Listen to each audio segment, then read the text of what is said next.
தமிழ் சினிமாவின் முன்னணி இயக்குநர்களில் ஒருவர்தான் சுந்தர் சி. இயக்குநராக மட்டுமல்லாமல் நடிகர், தயாரிப்பாளர் என பலமுகம் கொண்டுள்ளார் சுந்தர் சி.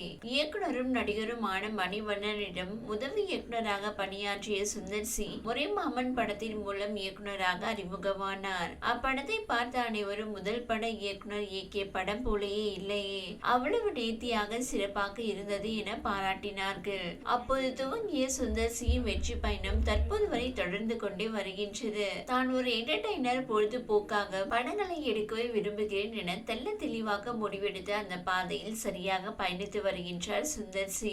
என்னதான் இவரின் படங்களின் விமர்சனங்கள் முன்ன பின்ன இருந்தாலும் வசூல் ரீதியாக இவரின் அனைத்து படங்களுமே லாபகரமான திரைப்படங்கள் தான். கடந்த ஆண்டு தமிழ் சினிமா வெற்றி படங்கள் இல்லாமல் தத்தளித்துக் கொண்டிருந்த நேரத்தில் அரண்மனை 4 என்ற திரைப்படத்தின் மூலம் பிளாக் பஸ்டர் வெற்றியை கொடுத்தார் சுந்தர் சி. அதன் பிறகு தற்போது பொங்கல் பண்டிகை முன்னிட்டு அவரது இயக்கத்தில் வெளியான மதகத ராஜா திரைப்படம் மிகப்பெரிய வெற்றியை பெற்றுள்ளது.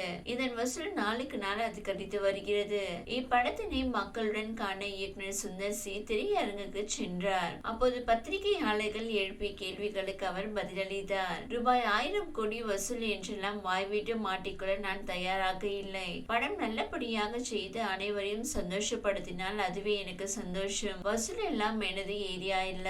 நான் ஒரு இயக்குனர். மக்களுக்கு பிடிக்கும் வகையில் நல்ல படம் கொடுக்க வேண்டும் என்பது மட்டும்தான் என் எண்ணம். மக்கள் திரையரங்கிற்கு வந்தால் கவலை எல்லாம் மறந்து 20 நிமிடமாவது சிறிது சந்தோஷமாக இருக்க வேண்டும். அதுவே என் ஆசை. வசூல் கணக்கு எல்லாம் தயாரிப்பாளர் பக்கம்தான். அனைத்து ஜானரிலும் படங்கள் வர வேண்டும், அதில் மாற்று கருத்து இல்லை. ஆனால் என்னுடைய ஜானர் என்பது இதுதான். நான் ஒரு என்டர்டெய்னர். சும்மா உட்கார்ந்திருப்பது ரொம்ப கடினம். 2 மணி நேரம் இருட்டு அறைக்குள் படம் பார்க்க வைப்பது என்பது சாதாரண விஷயம் கிடையாது. அப்படி வரும் மக்களை சந்தோஷமாக வைத்திருப்பதுதான் எனது கொள்கை. இதுவரை எடுத்த படங்கள் அத்தனையும் அப்படிதான் எடுத்துள்ளேன். ரூட் மாறினால் படத்தை தோல்வி அடைய வைத்து மீண்டும் என் ரூட்டுக்கு வர வைத்து விடுகிறார்கள். இனி வரும் படங்கள் அனைத்துமே என்டர்டெயின்மெண்ட் படங்களாகவே இருக்கும். எனது பழைய படங்களை இப்போதும் ரசிக்கிறார்கள். எந்த நேரத்தில் பார்த்தாலும் ரசிக்கக்கூடிய படங்களாக தான் எடுக்கிறேன். யாருமே 12 ஆண்டுகள் என்பதை கணக்காக எடுத்துக்கொள்ளவில்லை. புதிய படமாக பார்க்கிறார்கள் என்று தெரிவித்தார். 30 வருடங்கள் ஆனாலும் இன்றளவும் ட்ரெண்டிங்கில் இருந்து ஹிட் கொடுக்கும் சுந்தர் சிக்கு மலையாளத்தில் வெளியாகி வெற்றி பெற்ற ஐயப்பனும் கோஷியும் படத்தை ரீமேக் செய்ய வேண்டும் என்ற ஆசை இருந்ததாம். 2020ஆம் ஆண்டு வெளியான ஐயப்பனும் கோஷியும் திரைப்படம் மிகப்பெரிய வெற்றியை பெற்றது.